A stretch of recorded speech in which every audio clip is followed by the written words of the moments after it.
If you have a dog that you wish would come back, say they went off chasing a squirrel, and you're like, forget the squirrel, come back, you're about to head to the road. Or you threw a ball and then suddenly something happened, you realize a car is about to pass in front of wherever you are. You're like, forget the toy, come back. Or even when they're running around with other dogs and you're like, stop, come back to me, like you're going too far. If you wish your dog could do that, you're gonna find this training helpful. And I know it might seem like, oh, no way my dog is going to be able to do that. I know when I first saw this type of games, I was like, wow, like, I don't think we can do that. But you have to believe first. If you let your future guide your present, you're going to take all the actions necessary to get to that future. But if you let your past, like, oh, well, my dog is just like not, he's not motivated by food, he doesn't like toys. If you put all these constraints in front of you, well, you're letting your past decide your present, so your past is deciding your future, and that doesn't sound like a fun way to live, at least not to me. So anyways, if you're like me and you want more out of life, you want better experiences, more enjoyment, and just more freedom with your dog, I think you're gonna like what you're gonna see. Cat randomly showed up running from the woods full speed. He loves my golden retriever. So instead of trying to control them, like force them to be near me, I first got some connection from them, and then I allowed them to go see the cat, because Bobby usually stays around, and I know they're very good around Bobby. Bobby loves them, they love Bobby. But then when I said go see Bobby, you can see they saw each other and then they started running off, and they're very good about coming back.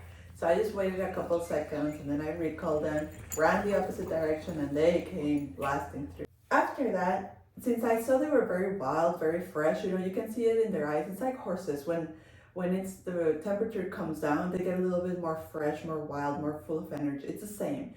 And it's the same with a dog. If you put them out in a very open space where they can run and they get a little bit more, spicy.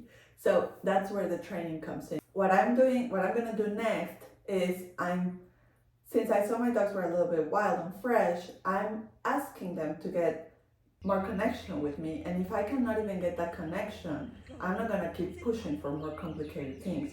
So I'm asking them, are you able to stay with me? Are you able to do a sit? Are you able to, if I ask you to go and then I ask you to sit, can you do that?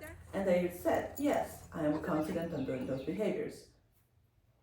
So since they were confident on doing that, we decided to go ahead and do the training we intended to do, which is I'm gonna have a dog wait in a spot, which is this chair, and then I'm gonna ask the other dog to go chase a ball and then come back to me before they get to the ball, and then the reward is to go and see the ball. Ready? And then steady.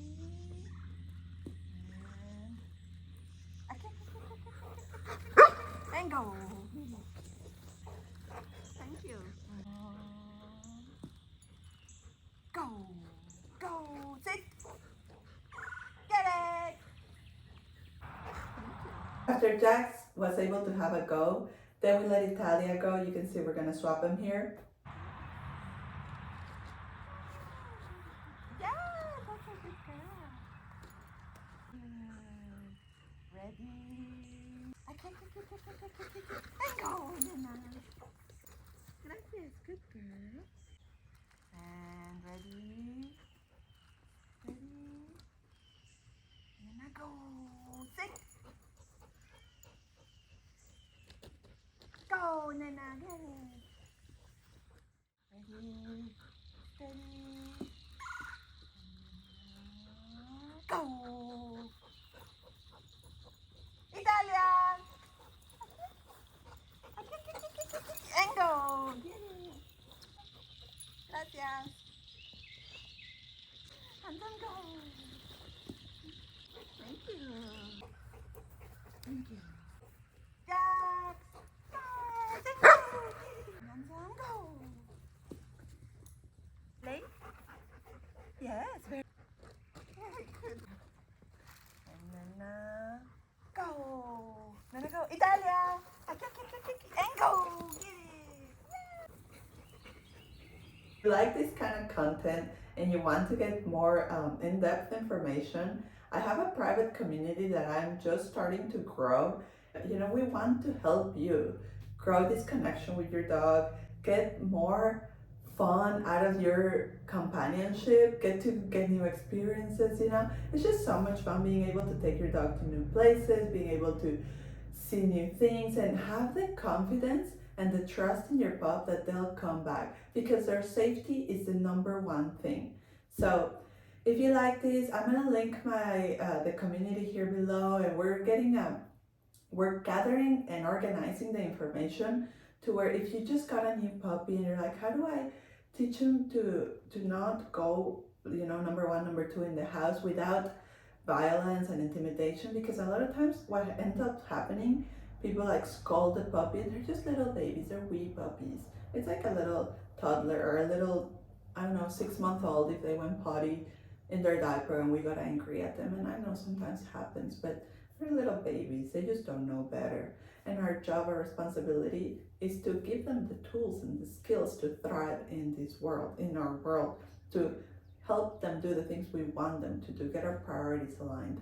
So I'm gathering and organizing this information for you so that you can have a better understanding, and more than that, that you don't have to go through the frustration, through the overwhelm, when we just don't know better. And that's sometimes a lot of it. Like, we've never seen what a well-behaved dog looks like. We've never seen what a compassionate approach to training looks like. All we see is what we've known, and that's why we behave the way we do, or that's why we do the things we do, because we've never been exposed to different environments, to different approaches, to different people. So I'm trying to offer this for you, and I'm trying to make it as easy as possible for you to succeed in this journey. So if you have any concerns, any questions, any more information you want to get, let me know in the comments, and we can make more videos like this for you, or we can make better in-depth content for you in that community. Great to see you guys. I haven't recorded in a while and I really enjoy it. It's just sometimes, you know, sometimes things happen and you hit the bumps in the road. You hit, like, I know we have so much room to go, and